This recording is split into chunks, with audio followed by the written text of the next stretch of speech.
Umbrella.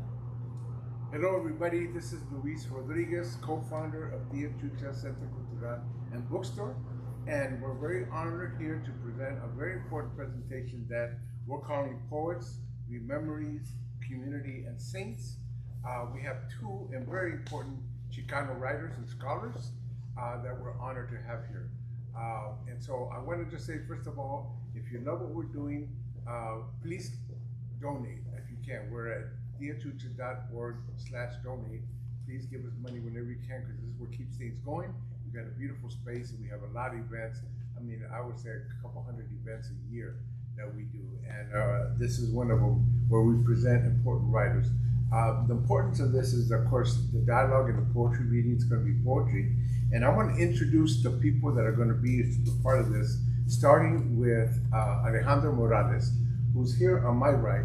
And he's going to read from Zapote Tree, his book, Poetry. And here's, I will say about Alejandro. He's the son of Mexican immigrants born in Montebello, California. He earned his PhD from Rutgers University. He is a professor emeritus in the Department of Chicano Latino Studies at the University of California, Irvine. Recognized by many as a pioneer of Chicano Latino literature, he writes in Spanish and English. He has authored several historical biographies in which he tells the fictional story of a character's life using historical personages and events, bringing together his love for both history and writing. His works are examples of Miguel de Unamuno's idea of intra-history, writing about the significance of the lives of ordinary people, of Linda Huchian's theory of historiographic metafiction, the practice of writing aware of theory, history, and fiction as strategies to rethink and reevaluate the past, and Irving Stone's practice of writing biographical novels. His research explores a variety of topics that concern the Chicano Latino community, including history, immigration, race relations, ethnicity, family, labor, education, religion, memory, gender, power, borderlands, and the fantastic. Recipient of the Luis Liel Award for Distinction in Chicano Latino Literature, Morales was recognized for his contributions for Chicano Latino literature and his accomplishments as a major American writer. And I have to add that Tia Chucha Press, the press here at Tia Chucha's, is honored to present his novel. It will be Tia Chucha's first novel that we've ever published, and we're honored that we've done. It's called The Place of the White Heron. That should be out this fall, around October 15th. So please look out for that. We have a section on our website, diachucha.org/Tia Chucha Press. I think you can find it where you can know more about it. But you also have a bookstore online that you can order his book, or pre-order it, because we're getting pre-orders now. If you get a chance, please pre-order. The other important great writer that we're having here who will also read poetry is Juan Casillas Nunez. He has a PhD in Hispanic Literatures from UC Santa Barbara. He is the author of Estrategias Filosóficas y Literarias de Estela Portillo Trambly,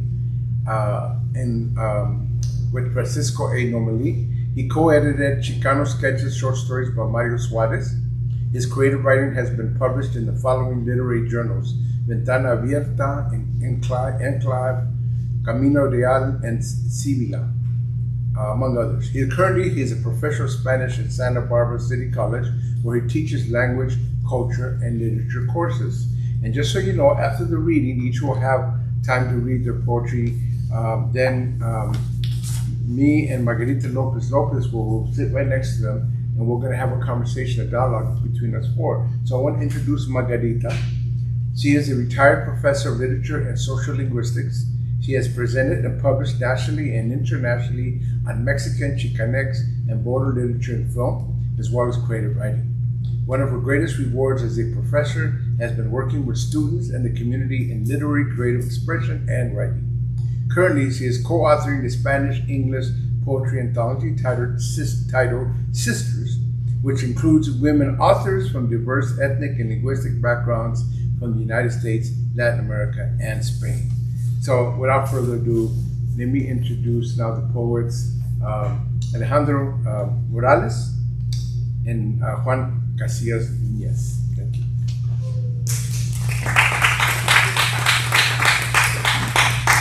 can pick it up, right? Yeah.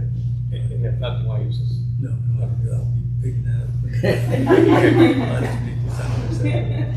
I'd rather not. Well, thank you for having me. Really, it's a pleasure to be here. And thank you for announcing my new book, Place of the White Heron. It's a book that it's actually part of a series of books. The first part of that series would be Waiting to Happen, that was published already. Maybe someday I'll be able to publish it when it's again republish it for the 25th anniversary of the book. And then The Place White Heron is the second book of that series, and then we'll have a third book, which is way in the future, because I also work a lot with futurism, science of all kinds, and so forth. And I also work a lot with the U.S.-Mexico trans-border region, which I think is going to be very important for the future. I want to read some poems today that are really some of my very first poems. I've been writing poetry ever since I started to write short stories and novels, and that's a long time ago, right? But these are what I call rememories, and that's the term that I use. But also it's a term that the author of Beloved, Toni Morrison, has used to explain the character of Beloved. Some of you probably have read the novel and so forth. I'm not going to tell you about it; it'll probably take too much time. But nonetheless, I want to kind of, in a little time, explain what rememory is, according to her. Which I like that idea, and I use that idea, and I've also used the same idea in other in novels and so forth. Rememory, we all have memories, right? I mean, we have a hole up in our brain. We have so many memories, right? But some of those memories stay with us, and they don't want to let go. All right, they're more powerful than the simple memories that we have up here. And the memory can be a memory of a horrible thing, a tragic thing, which was the case in Beloved, right, the novel. Or a memory could be a beautiful event in your life. And that's what I want to read. I want to read poems that are rememories, that are what I consider to be rememories in my life. And they have a lot to do with my family, my barrio, Simon's barrio, where I grew up in South Montebello, the brickyard that my father worked for years and years and years, and my family. And we lived in the company town. Also, I attended the Mexican school in Simon's because we were completely segregated back then. So these are family reactions to that rememory that always kind of hangs around, right? Every time I drive by my old neighborhood and I see my house and so forth, I have those rememories hit me. They never go away, according to Toni Morrison. They are always there. It's a place that something happened to a particular person, etc. The first one is titled Zapote Tree, Sweetest Memory. And it kind of explains why I named the title. I used the title Zapote Tree. And it goes something like this. When I was very young, in the late afternoon, the house became quiet. After finishing her morning chores, Mother lay down to rest. I climbed into her eager for her to spoon me, and cuddled me close to her warmth. Estate quieto, oye, escucha los pajaritos. I followed her finger, pointing beyond the window to the giant zapote tree. With thousands of singing birds, I listened to chirping in the tree, her embrace warm and safe. I was happy. I concentrated on the birds, singing to her beating heart. In her immense calmness, I always fell asleep. But the sweetest memory of her plays on. Another rememory is it's about a kind of my very first advisor, other than my father, my brothers, and my sisters, and my mom. And he was a very old man, and he lived for a while. After his family died, he lived in that same house. But then somebody kind of brought him in and started taking care of this fellow, right? And I remember when my dad were walking by this one store that was open Don Concha's store, he was always sitting there, always reading a book, and I would let go and I would go sit down next to the compadrito and he would show me the book he was reading, etc., and tell me what it was all about. So he was the first one to introduce me really to books in a sense, right? Other than me, and I was 3 or 4 years old at the time, and he gave me good advice that I have never forgotten. Okay, and this advice is the following. First, I'll kind of describe it. I let go of my father's hand and walked over to see the old man reading on a bench in front of Don Costa's grocery store. El compadrito who always provided wise counsel. I listened, and even today I hear el compadrito. No temes de la noche, porque la luz de un nuevo sol te brillará en la frente, y con la navaja rota forjarás la espada del valiente. Have no fear on the night because the light in a new sun will shine on you, on your forehead, and when the broken blade, and with the broken blade, you will forge the sword of the brave. Then I want to read something that is not exactly a rememory, but it was an experience that I had when I was in graduate school at Rutgers. I was studying with a professor who was a medievalist, and at that time I thought I was going to be a medievalist, right? Until Rhoda and I, my wife Rhoda is right over there, she put up with me for 56 years. So we invited Professor Armstead, that was a professor, to dinner, right? And I had told them and so forth that I wanted to be a medievalist, to explore all these medieval texts and so forth. That's the way he did. I was fascinated by that, the discussions that we had with him. But he said, no, you shouldn't be a medievalist. You should study this new literature, right? And he showed me Anaya's novel, right? This is what you got to really write about. And that became my dissertation. I said, forget the medieval business and simply study, Latin American literature and Chicano literature. That was the word that was used to describe this particular literature. But I was in a class with also another professor, and we were studying Cervantes. We were studying all the classical writers of Spain, and I thought to myself, well, what if Cervantes? What if somebody back then would tell Cervantes that they would render his novel, El Quijote, down to verses? How would he respond, right? My belief is that anything that's written could become a poem. Forgive me for saying that, but I think that is the case, okay? Now, this is called Defend the Story After Cervantes.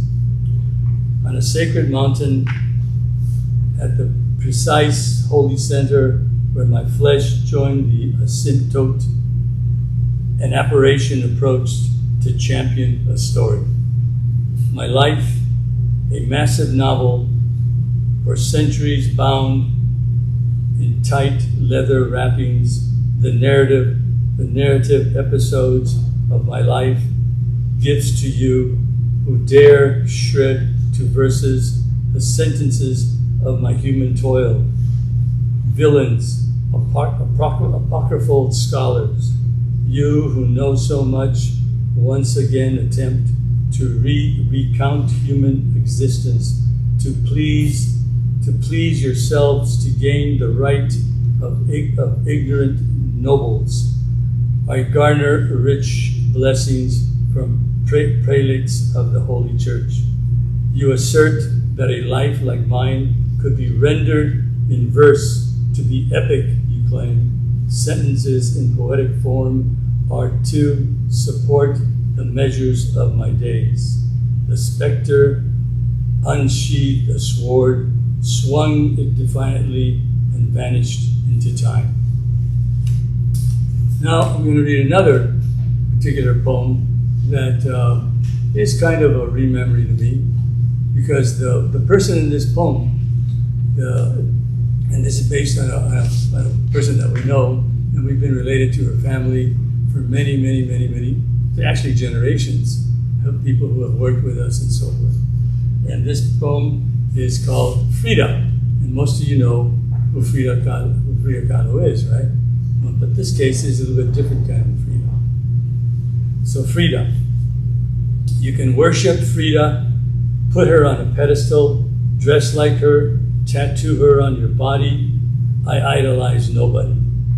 I acknowledge the Mexican and Central American working woman sitting on the bus bench at 5 in the morning. She cleans her house, your house.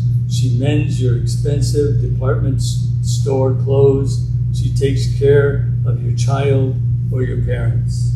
I praise the Mexican and Central American woman. She waits at 6:30 in the afternoon for bus number 67. I smile at her tired face. She nods to sleep during the long ride to the corner in Santa Ana, where she gets off to walk to her sister's apartment. I offer admiration to the woman. She survives low pay, dirty words, pawing at her body, lustful looks, racist opinions, ugly gestures, empty nights, heartfelt loneliness. She is not afraid of you. Ella es una entre miles de mujeres ninguneadas by cruel, abusive women who smiling command the impunity to keep her docile maid in place. She is the unseen, unrecognized, crucial link to your economic backbone that you lean against in the seat of your luxury vehicle. Not afraid of you, no se raja from her tumultuous and burning dreams. She rises again, never entirely rested, looks you in the eye, carves your mind, and reminds you of the terror, of your terror of her leaving.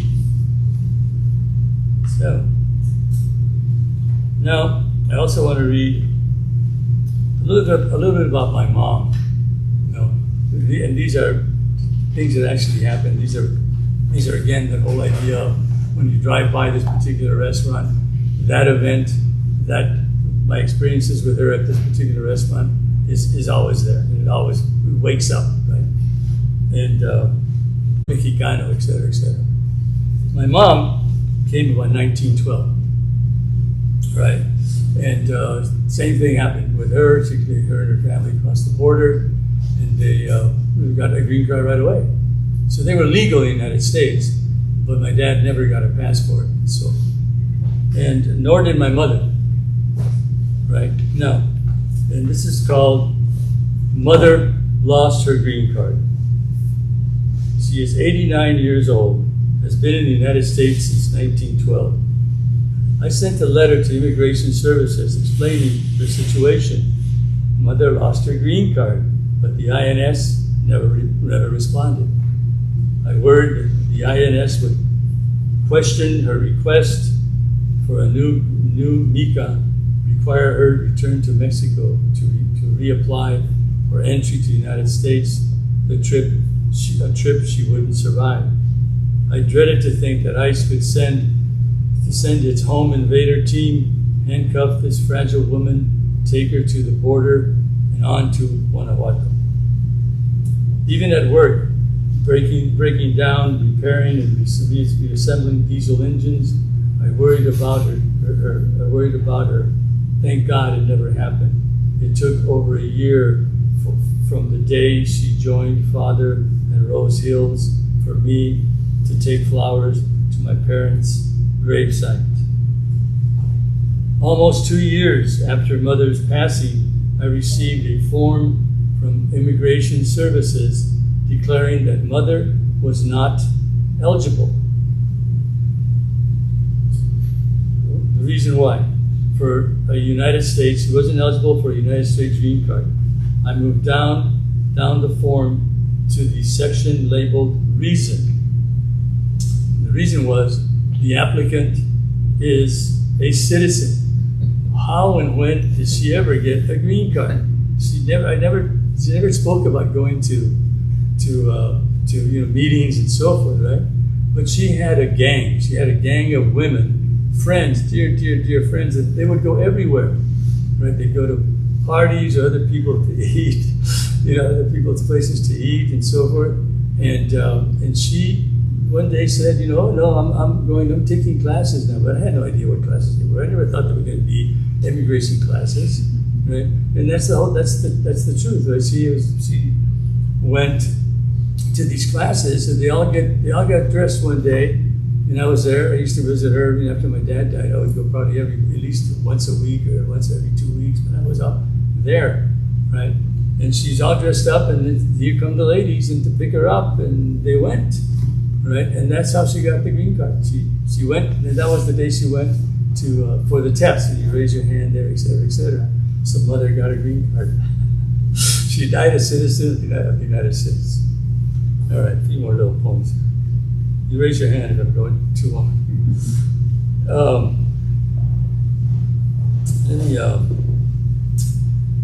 This one happens to be about a friend of mine from high school, and I kept in touch with a lot of my high school buddies. I never really, I went to East LA Community College, and then I went down to Cal State LA, and then eventually Rutgers, and Rutgers is in New Jersey. But I never really held on to friends from those universities or so. But a lot of buddies from high school. And this is to my classmate. And this guy has always argued. He's always saying he's going to retire. He's as old as I am. I'm 79. He's about 80, right? He keeps saying he's going to retire. He's a criminal lawyer, right? And he's dedicated all his life, all his career to helping, people who've been in bad trouble. In fact, the side to mention here is that we had a real good friend, but his name was Leroy. That was his first name, and he was a nutty guy. He loved fast cars. He would fix up these cars and so forth. But he eventually went on to USC. He went to USC medical school, and he became a doctor. But then he hit some hard times. He was one of the very first ones to develop emergency medicine in hospitals and so on. But Larry defended him, and I won't tell you what he did, but he ended up 20 years in some of the really hardcore prisons of California. And he wasn't a vicious man, but he ended up in the wrong prisons, right? But anyway, and this is just an example of the type of work that this man does.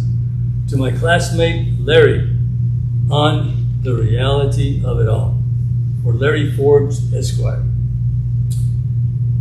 In a year or less, you wanted to retire, but the path of deferral has become darker, harsher, until bitterly you recognize it's too late. Years of equivocation, still too busy to pick a date. In October, I'll be 75, like you, entering Ruquitohood. I did the numbers, hoping for at least 15 more años de buena salud. Embrace our generation. Brain decline, physical decay, the marching years take their toll. Take a closer look. Reunion smaller, the departure list longer. How many more desperate defenses will you undertake in a few more trials? Left on your year's docket before you recognize the deadly reality of it all. Here's another one, another kind of a situation that I kind of heard about. The issue of gun violence or guns just about everywhere nowadays is really obviously a horrible thing. People being killed daily, hundreds of people are being shot with weapons, and this is about a professor who looks out of his window, out his third floor window, onto the parking lot behind the library. Library parking lot, see something, say something. Through my third floor office window, at 11 a.m. Pacific Standard Time. A tree full with green leaves, not a giant among trees, dresses a dark, thick trunk, stands out beneath 2 pines and willows. A yellow fire hydrant, a brown trash can, a white folding chair, 3 automobiles parked in the back of the library, the black asphalt made up with blue and white stripes. A young man rushes to a car, opens the back door, reaches for his jacket, pats down the pockets, tosses it violently back. Desperately opens the trunk, tosses 2 books, a sweater, a green folder, dark glasses, opens a black box, caresses a gun in his hand, jams in a clip, cuddles the weapon against his heart. Carringly places the firearm in his back pocket, calmly lowers the door, excited now, looks up smiling emphatically, starts to slow walk toward the student center, sure of himself. And a couple more. Yeah, good. Take your time. All right. I want to read another one here.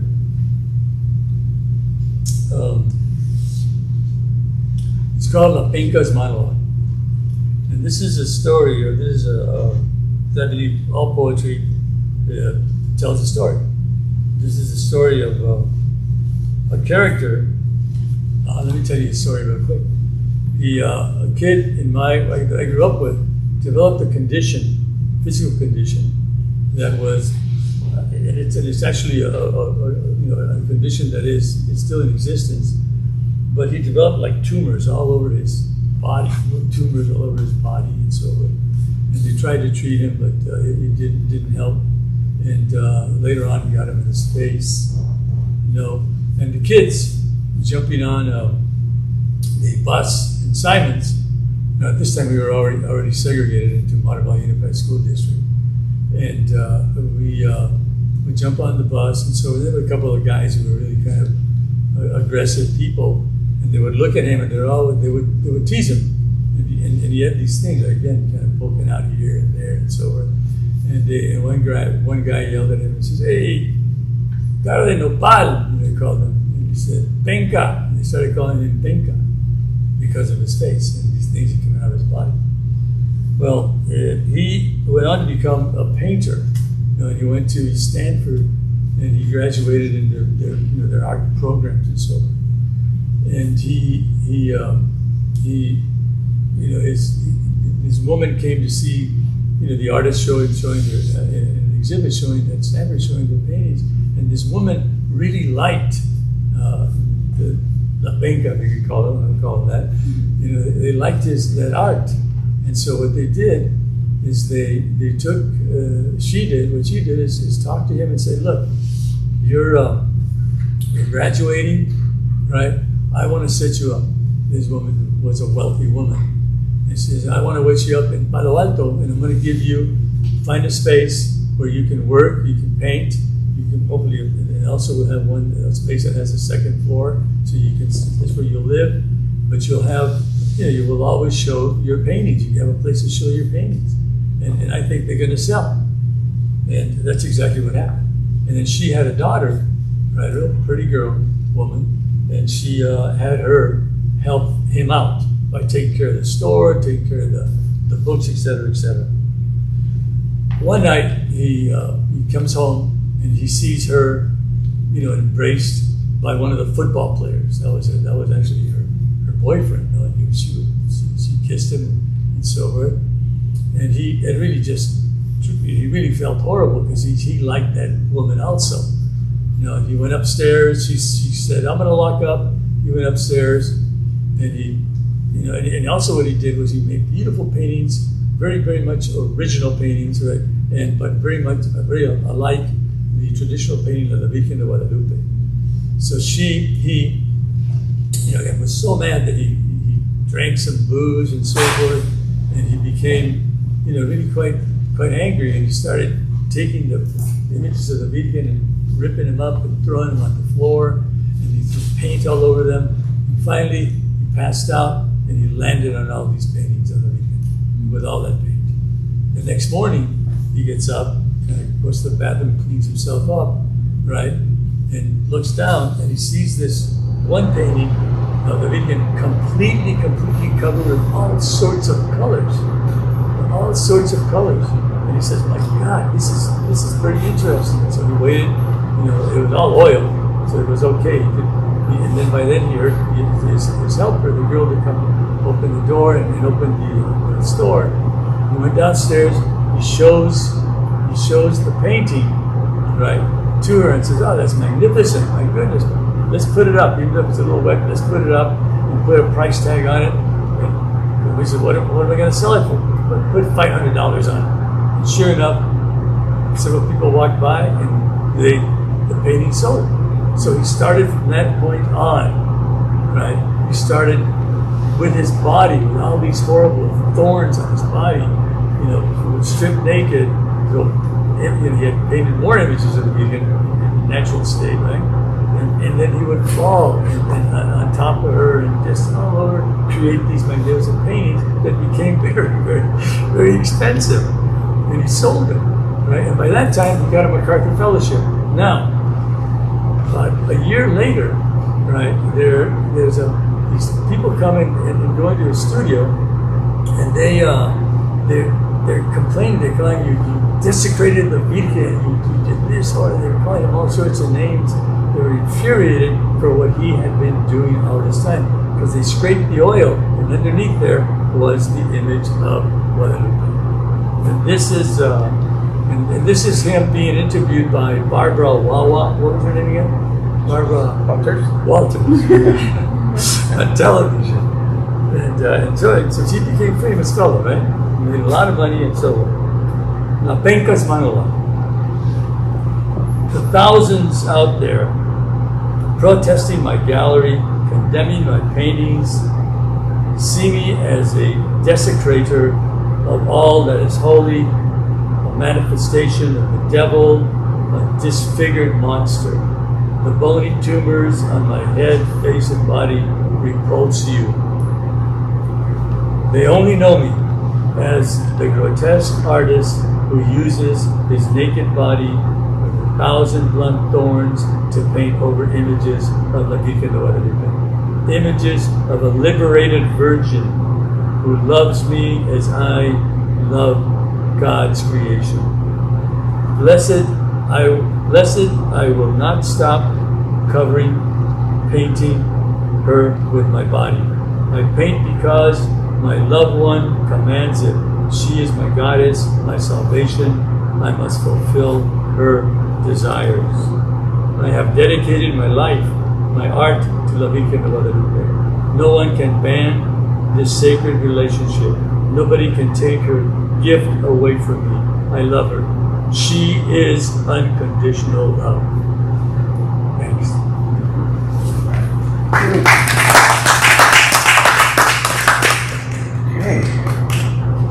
I am going to use this only so you guys can hear me. Actually, can I use that one, Alejandro? Yeah, you want to sit here? Do you mind or just? No. Yeah. Okay. Let's switch. Right. Perfect. Awesome.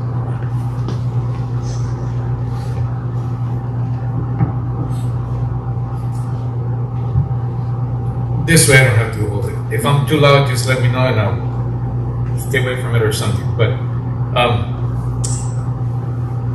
thank you so much. I have first to give thanks to everyone here, starting with Alejandro and Luis. He knows it. Luis doesn't know it. These guys are my literary heroes, right? And to be up here to have this space for me it's truly an honor. He tells me, no, but he has to hear it, and people have to hear it, because without them, other young, not so much in age, but in books, we wouldn't have that space. We wouldn't have that inspiration. We wouldn't have all these books to look up to. So de veras, Alejandro, Luis, thank you so much. Thank you from the bottom of my heart. A la profesora Margarita también, she got us organized, and yes, and she did a schedule for us. Así que muchas gracias. I'm going to be reading today from not my first book, but my first book of creative writing. And this one is a combination of narrative, prose, and also poetry. And it's Santo Toribio Confesiones. Why write about a saint? Well, sometimes B. Traven said, hay que vivir antes de escribir. And sometimes you write about what you know, but sometimes it's awesome to write about what you don't know, or what you can never be. I can never be a saint. So that's a challenge. How would a saint think? What would he do? How would he express himself? And so this is Santo Toribio. There are various Santo Toribios, but this one happens to be the one from Jalisco, from the state of Jalisco in Mexico, and he was a martyr. If you notice the image, this is from a very famous painter, Jose Vasconcelos, and it's a cross with an intertwined serpent. I couldn't use his because of the rights of the artist, so I had this one commissioned. For Jose Clemente Orozco, this is a combination of European, right, the cross, and the actual serpent, our heritage, our ancestors of Mexico, So combined, it's that here it does mean that, but it also means the struggle between two powers. Catholicism, of course, and also the Mexican government. And so right there, it's during the Cristero War. And there were two powerful entities, the church and, the Mexican government, trying to win over the people. And the church was a terrateniente. They were very powerful landowners, and they exerted power through the pulpit. They basically told believers what to do, what to say, and sometimes it was against the government. The government retaliated by passing laws that were against the church. One of them being not able to celebrate Mass. Santo Toribio was one of those rebel priests that went ahead and celebrated Mass, and for that he lost his life. So he became a martyr. Now, why is he relevant today? The reason he's relevant today is because when a lot of immigrants from Mexico and from Central America, they're crossing the border, and they're basically going to die in the desert. They find this man with the profile that is tall, güero, ojos azules, and he helps them cross, get some water, food, and sometimes even land a job. And the only thing he tells them, okay, when you go back, go back to Mexico or go back to Central America, you need to stop in Santana de Guadalupe and give basically God thanks. When they go back, they find a painting or a statue of that man that helped them cross. And that's when they realized that it was this saint from the Cristero War that helped them out. So that's why he's become relevant for our contemporary time. So much that in the 2000, Juan Pablo II is also a saint, made him a saint. And so, how am I going to introduce this saint to others?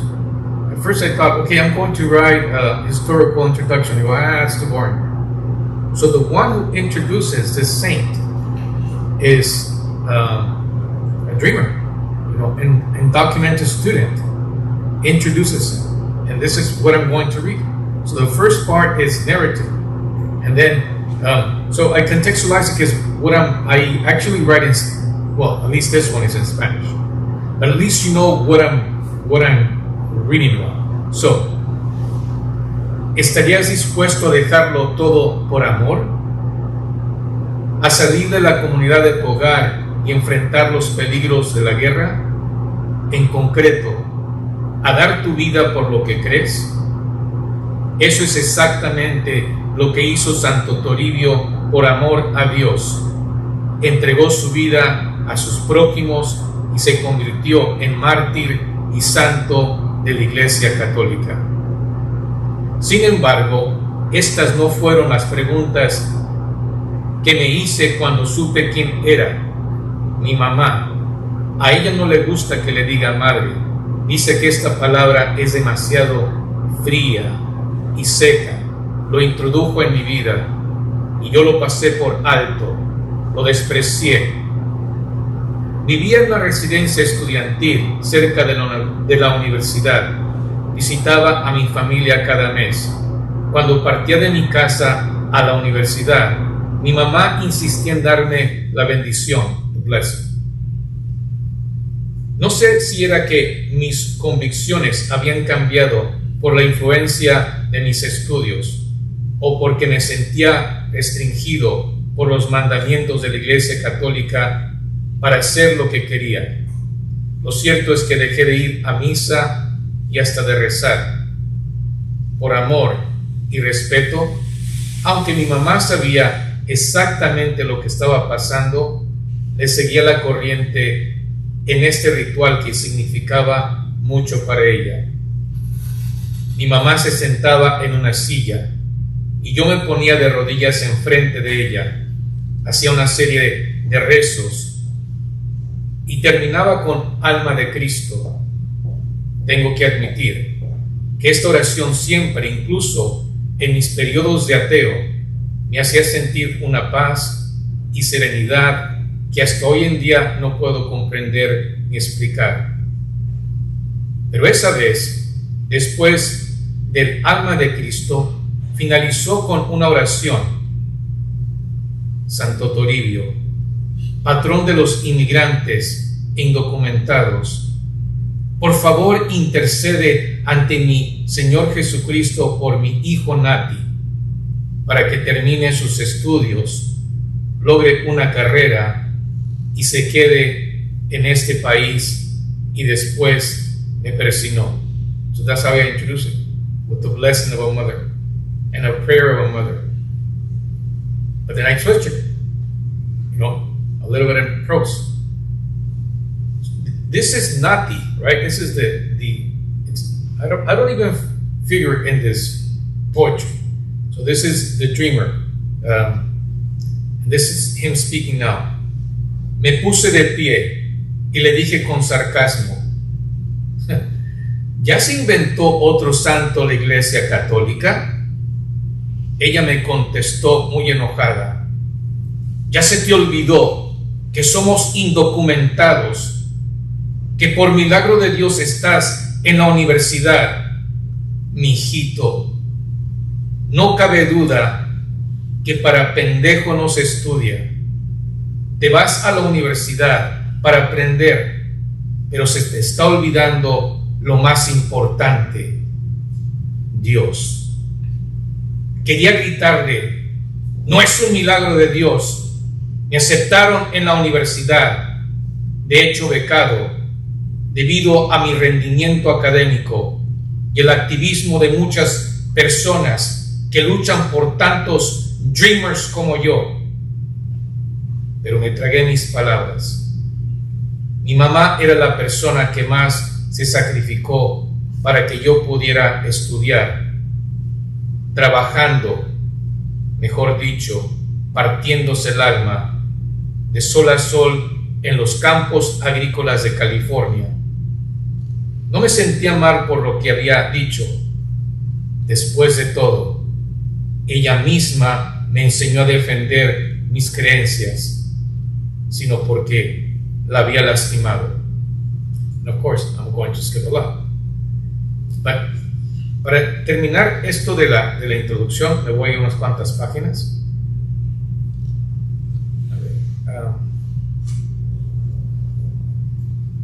he keeps on meeting Santo Toribio in different places. And the funeral of his grandmother, he finds a little imagen de Santo Toribio. And his other grandma, he has a statue. And one night, he has a friends with benefits.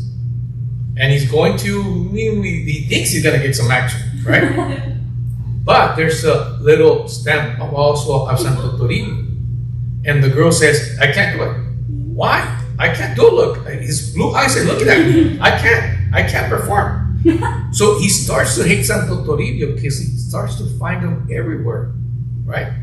And he thinks, okay, that's it, no more, right? I don't want to deal with this Santo Toribio.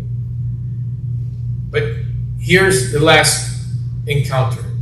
El padre Toribio tuvo que salir abruptamente, décadas más tarde, al finalizar el siglo XX, en medio del odio, ideología y medidas anti-emigrantes de los Estados Unidos, vuelve a aparecer Santo Toribio en defensa de los menos afortunados. En este caso, aboga por los indocumentados que cruzan la frontera en busca de una mejor vida. En la iglesia se conoce como el patrón de los inmigrantes, al que popularmente llaman Padre Pollero o Santo Coyote. Son numerosos los testimonios de su intercesión. Aunque difieren un poco en los detalles, todos relatan cómo Santo Toribio los auxilió en su travesía fronteriza, proveyendo agua, comida, dinero y a veces hasta empleo. A cambio solamente pedía que fueran a la iglesia de Santana de Guadalupe a dar gracias a Dios. Cuando cumplían su palabra y veían la imagen del Padre Toribio, era cuando se daban cuenta de que un mártir los había socorrido con su milagro. Para muchos inmigrantes que lo veneraban, su canonización por el antiguo Papa, ahora conocido como San Juan Pablo II, el 21 de mayo de 2000, fue una gran bendición. So, he's a saint from this century. Ahora tenían oficialmente su santo patrono que intercedía por ellos ante Dios en sus estragos terrenales. Aquí concluye mi investigación. Remember, this is not me. This is still Dreamer. No se convirtió en santo de mi devoción, pero nunca más volví a ser irreverente con él. Un hombre que da la vida por Dios y sus prójimos merece respeto. Cuando pensé que Santo Toribio había desaparecido de mi vida, llegó a mis manos una libreta con algunos textos suyos, no de una manera misteriosa, mucho menos milagrosa, pero sí muy peculiar. Mi tío político y padrino de bautismo, Gregorio Ramírez González, pariente lejano de Santo Toribio, heredó una parcela que había pertenecido a la familia Romo González. Familia Romo González, that's the family of Santo Toribio. Dicho terreno tenía un ojo de agua, del cual algunos habitantes de la ranchería bebían porque aseguraban que era medicinal. Por su relación con Santo Toribio, mi padrino encontró en esta propiedad un manuscrito de Santo Toribio con el título Confesiones de un confesor, escondido cerca del ojo de agua, dándome preferencia por encima de sus propios hijos y otros sobrinos. Se lo regaló porque sabía que me apasionaban las letras. So this is Nati trying to get rid of Santo Toribio. What does his godfather do? Gives him, a notebook with this poetry. And now he's, kind of forced to read his poetry. And he does. Este cuaderno contenía una veintena de poemas o confesiones. So they're called confessions. Santo Toribio calls them confessions. como Santo Toribio frecuentemente los llamaba. Todos, salvo el último, Santo Coyote, son de su puño y letra y tratan de lo más complejo, sublime, profundo y misterioso de la vida: Dios. Al principio me chocaba lo que consideraba un estilo simplista, pero después me di cuenta de que esa sencillez es la de Dios y que Santo Toribio intentaba emularla en su vida y sus versos. Por consiguiente, su estilo, que conllevaba versificación, metáforas, imágenes y simbolismos, es claro y directo. No quiere complicar lo que en sí ya es complejo, sino hacerlo accesible a todos. Sus confesiones se pueden entender como una conversación íntima consigo mismo, un amigo, Dios o todos a la vez. Son sus experiencias místicas, milagrosas y amorosas que quiere confesar y compartir con todo el mundo. Son sus vivencias con el Dios del amor, que con todo su anhelo quiere que otros también experimenten. Sus confesiones han impactado mi vida y por eso las pongo a disposición de los que deseen aprender de esta sacra poesía. So the one introducing the poems is this little dreamer. And here are the poems. So in a way, he's given them to us. This is the first poem. Also another, well, not the first poem, but the first poem I'm going to read. I'm only going to read 3, so don't worry. Oh, you're going to read the entire book? No. 3. I have like a little paragraph, and then that introduces the poem, and then I go into the poem. So, su amor es, his love is. Just before I read it, with the exception of the first one, it's kind of chronological. The first one should be the last poem, but as a first poem is where he really tells you this is what I believe and how I believe. I'm not going to read that poem. But they follow chronological, since he was a little kid and then goes into the seminar and then becomes a priest, and as a priest he goes through all these struggles. But this is one of them. And he's a little boy. Su amor es, his love is. Antes de entrar al seminario, no recuerdo qué edad tenía. En una noche calurosa me levanté a tomar agua y escuché los jadeos de mis padres. Pensé que estaban enfermos y lentamente entreabrí la puerta de su dormitorio. Sin que ellos me vieran, los vi haciendo el amor. A la mañana siguiente le pregunté a mi hermana Kika, que es mayor que él, ¿así es el amor de Dios?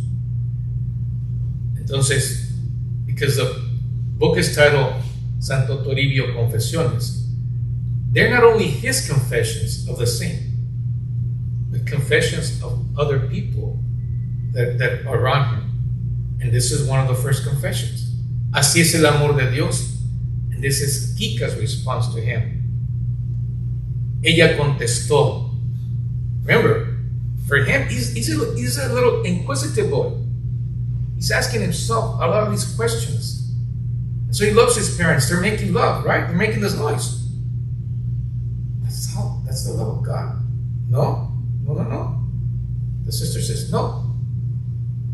Ella contestó, no.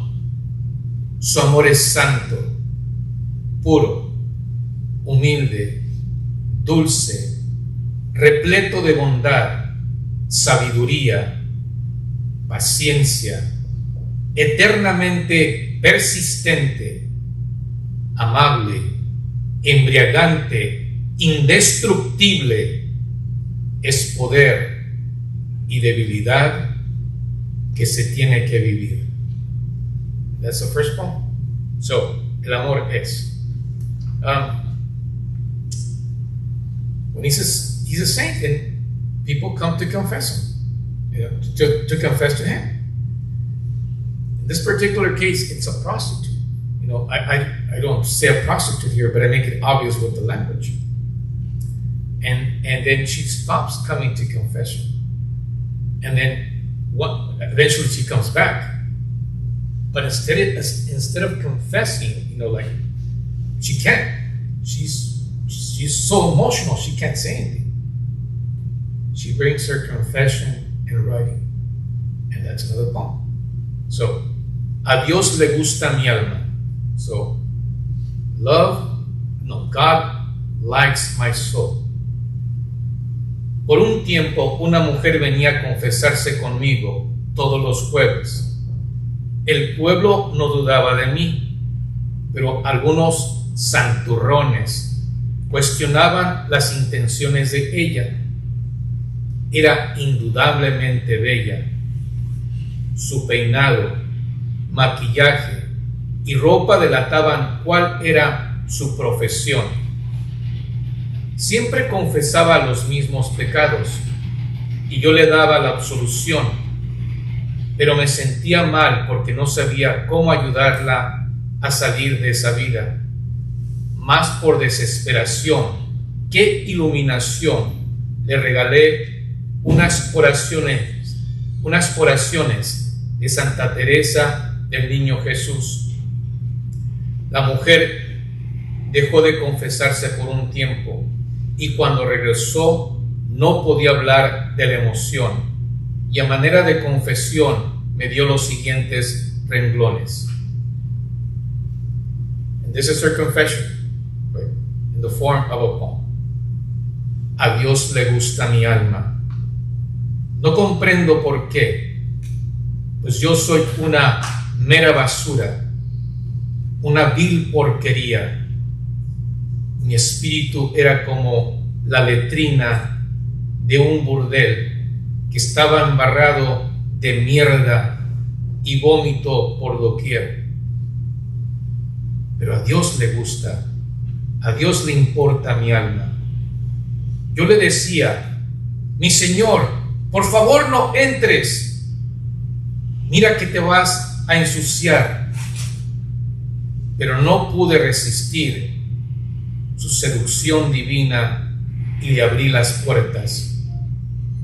Con su bendito amor, Jesús destruyó mis tinieblas y transformó mi abatida alma en un jardín de luz.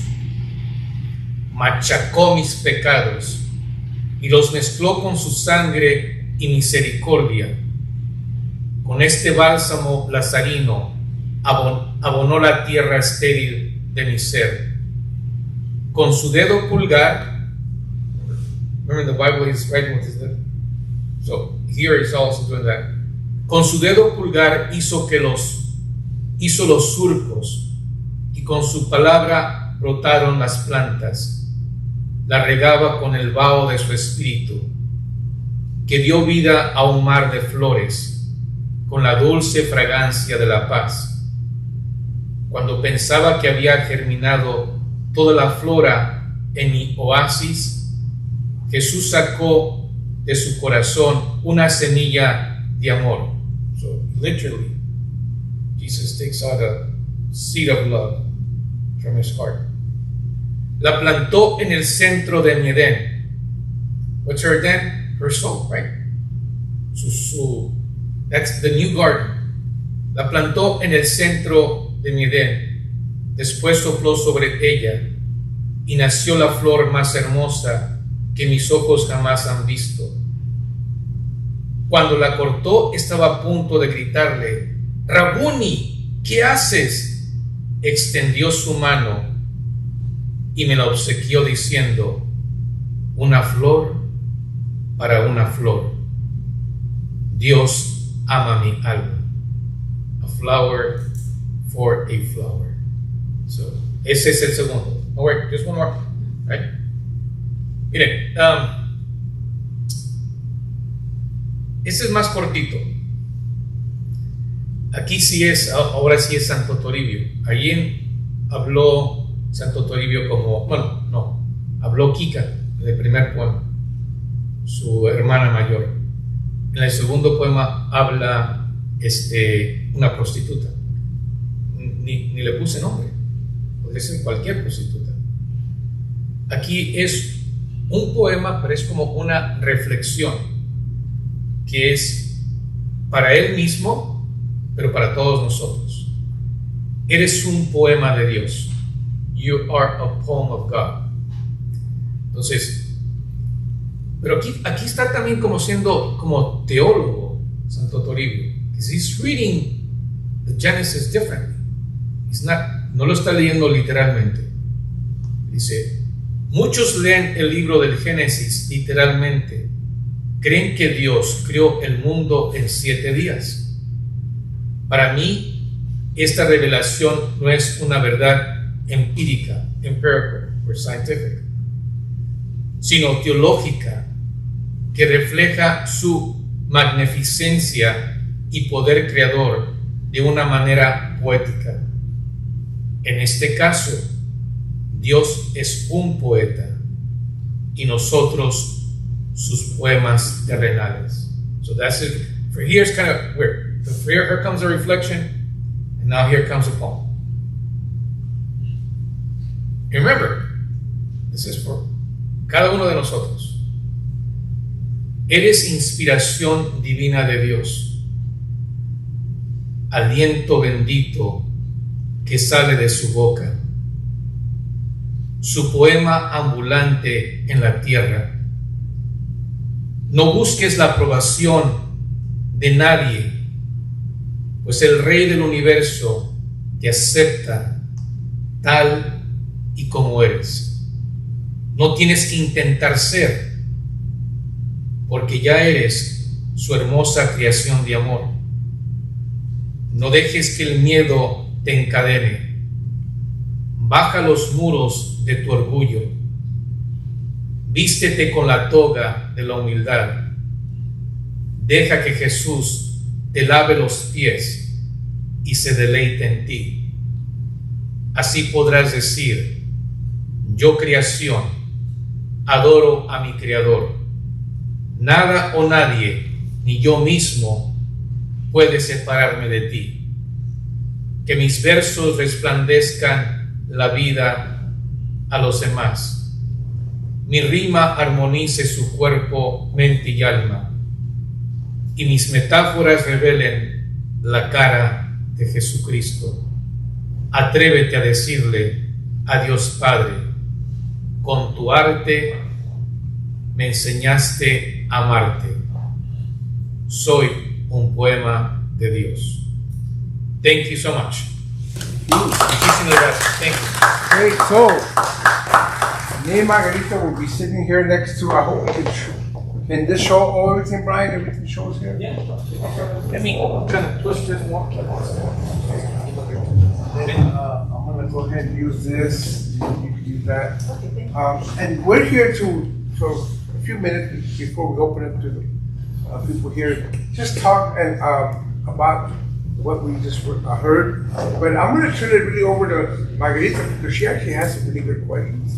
I just wanted to say that what I love about poetry is that it puts you in another plane of reality.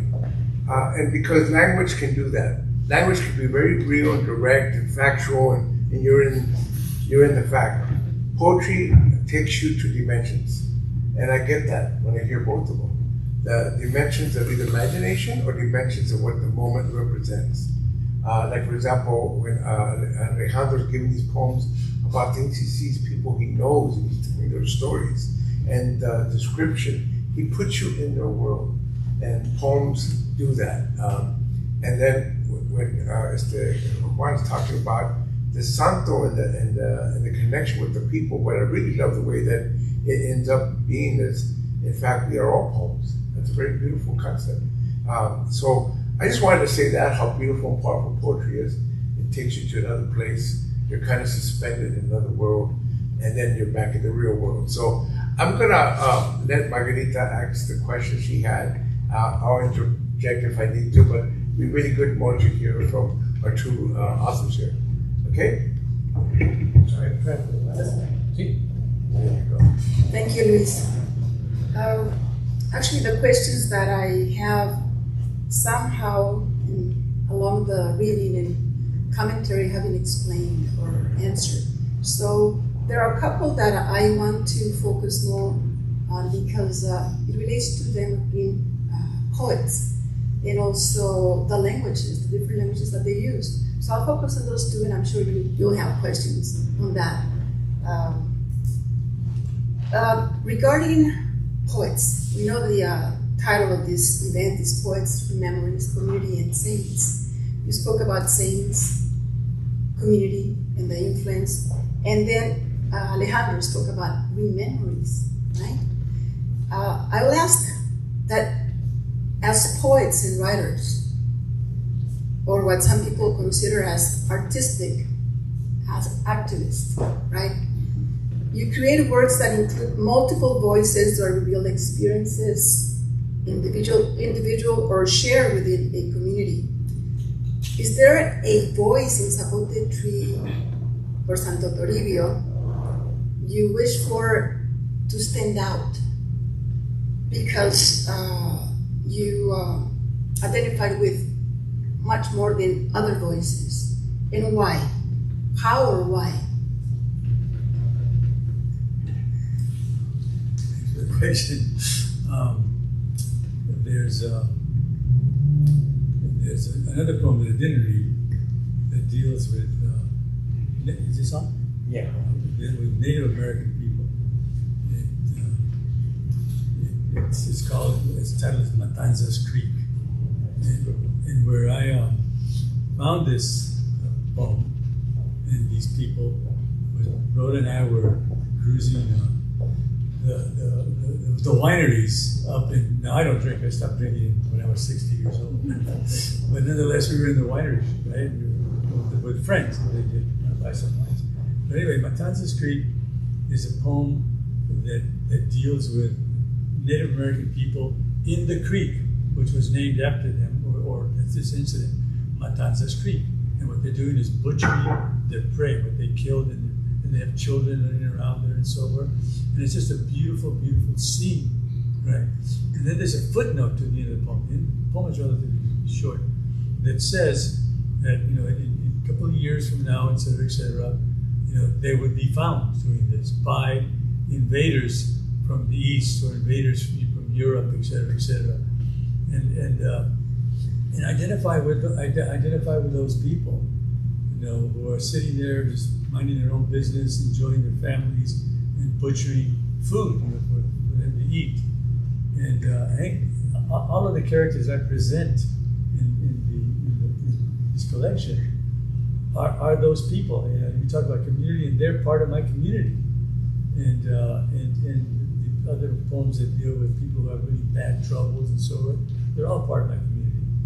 And I think that's part of the activism that we carry, that we use, and we use, poetry, novels, short stories, essays, to become. We are activists. Luis mentioned that in one of his essays. Maria Sobek, who's a prominent professor, studied that. And has a whole series of essays about different writers, as activism. I can go on, but I'm going to stop right here. There was an article in the New York Times by a real famous professor of literature, and he asked the question, what is literary criticism? What does it do? Can it cope with these new writers that are coming into universities and so forth? And they're not coming just solely from the United States. They come from Latin America, Africa, other parts of the world, different languages, et cetera, et cetera. And he points out, and she points out, that literature isn't the literature 50 years ago or 100 years ago. It is different. It is being made different by these new voices that see the world in a very different way. So I identify with those ideas. The question is, which voice do I identify most with? Yes. Yes. And why or how? And why? I think honestly, it would have to be the dreamer, Nati, because I was also an undocumented, kid. I am from what we call ourselves the what's it called, the Agnesty generation. We were lucky enough back then. Simpson Rodrigo, AB 2015, Amendment Bill AB 2015, didn't legalize us, but it gave us the right to receive financial aid. And I started at the community college, and then transferred.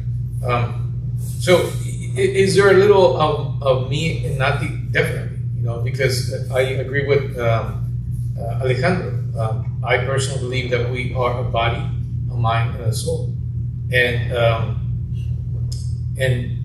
being an activist, we do it in our right, and sometimes we don't only are activists for the politics and the socioeconomic struggles of our community, but in a way we're also spiritual activists.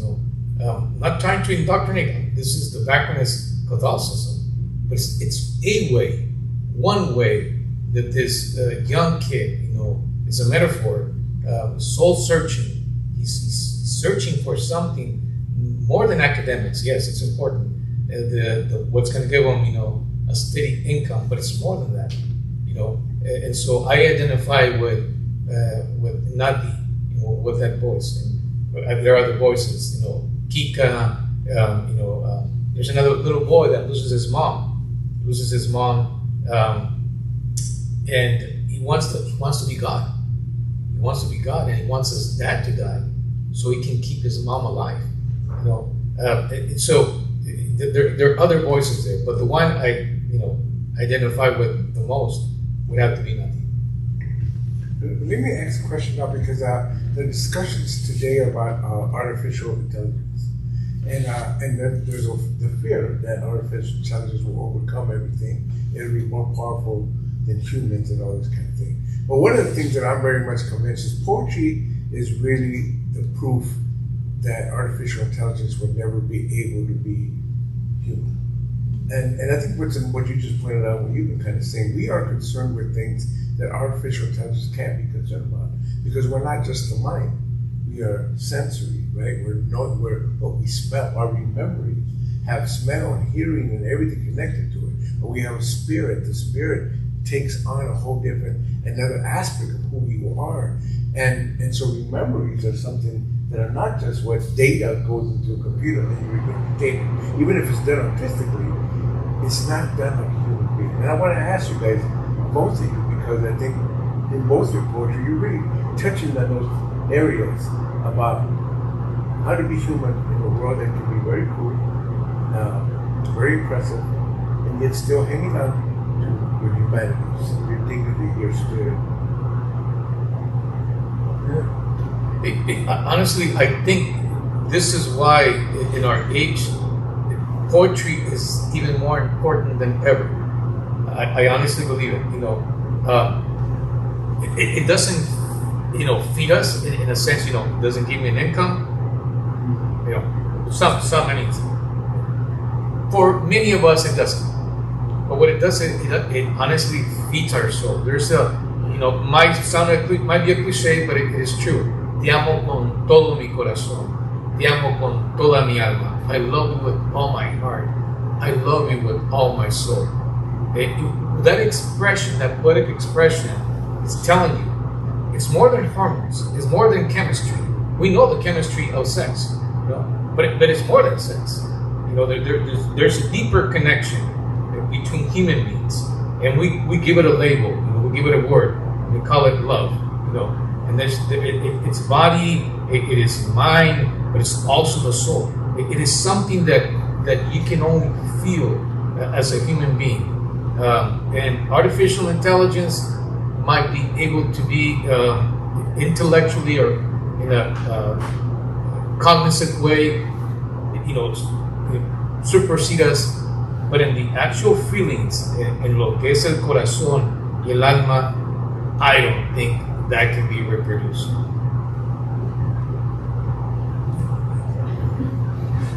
I agree with everything you said. But artificial intelligence can be very dangerous. Okay. Now there is a term, some of you probably have heard of it, if you're computer science majors and so forth, the whole idea of singularity. There's a theory, right, that we have created the last machine, and that is the computer. And the computer, because of the chip size, the smaller it gets, the more powerful it gets. And at the same time, we as people, and mainly people who control knowledge or the production of knowledge, right? And this is an example that we use that comes from the University of California and probably other universities, is that they send us a letter saying, please donate all of your writings, donate all of your research, et cetera, to the university so that they can house it in their computer so that everybody can have access to it. Well, I'm completely against that. You know, I don't want to give them my novels so that they can go ahead and, you know, I want my novels to be read, you know, by people outside, my writing to be read outside. But they dump it in these massive computers that are not sentient. They will never be sentient, but they can't compute, you know, stories. They can compute literature. You know, even now the strikes of people in making movies and people, etc. They're saying, well, you know, computers are not sentient, but they could possibly take our jobs away, right? So that's the danger that I see. You know, and one last thing about the university, you know, the university has this tendency of believing that they're always right, and they're not. And the whole idea of mentoring people, they're cloning people. They want you to think exactly what you're being taught, right? And that's happening today, and that's also another problem. But yes, artificial intelligence is dangerous, but hopefully we can control it and not believe a lot of books like that say that, you know, we built the last machine. That's a bunch of baloney. Yeah. I'm sorry. Thank you. Your responses now take me to, coincidentally, my next question. Speaking of language, or how you decide to write or express more than writing. We listen to Spanish and English, a mixture, not Spanish, but hopefully next time. But I'll ask you, as bilingual, interlingual, or multilingual writers, could you comment on how you decided on the language in the format, whether prose or poetry? You wrote both of your books about the trip in Santo Toribio, and were your readers and the content that you wrote a decisive factor on that? Were you focusing on a reader or perhaps something else?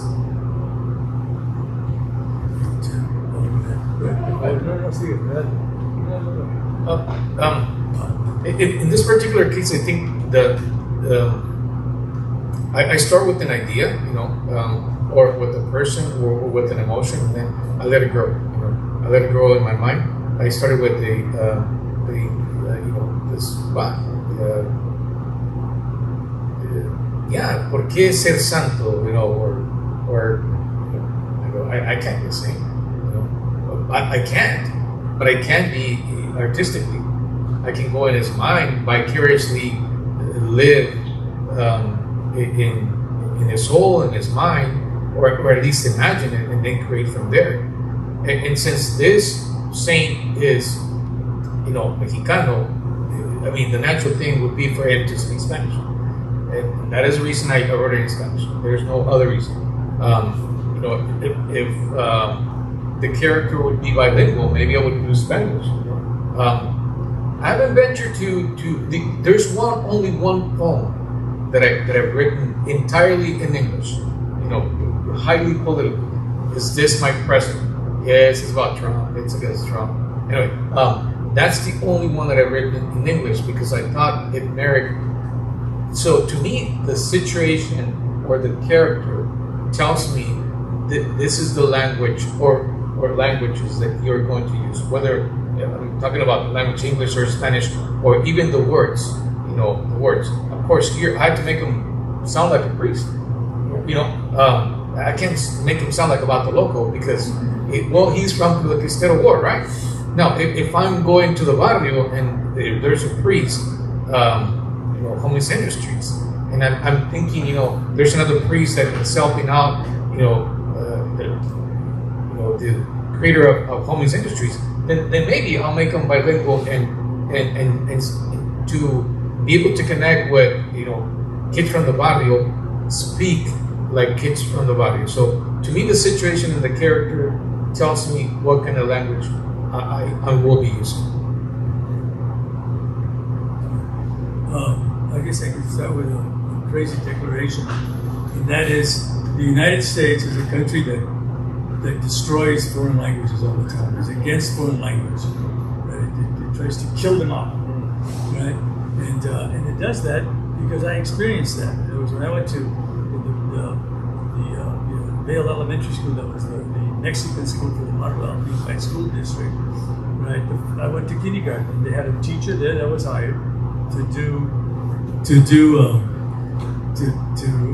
hired to transition us from Spanish to English. From that point on, I started to lose my vocabulary in Spanish. Right? So I kept, but of course at home we spoke Spanish a lot. People around us spoke Spanish, etc., etc. But slowly throughout the years, I lost a lot of my Spanish.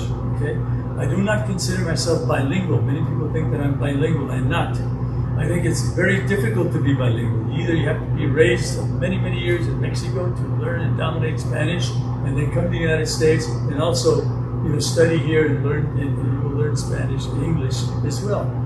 Most young students think that they're bilingual because they can handle a little bit of Spanish. But if they're hired at a bank to ask them, some Argentino comes up and says, I want to do all of this, but he does all of this banking in Spanish. He doesn't have the vocabulary of that business or that process. Same with, so we lose a lot of vocabulary that we learn at home, in the kitchen, through listening to our parents, etc., etc. I consider myself interlingual, not bilingual, but interlingual. And that means that Spanish impacts my English. Through syntax, to the way I write sentences, etc., etc. All right, and the way I see the world.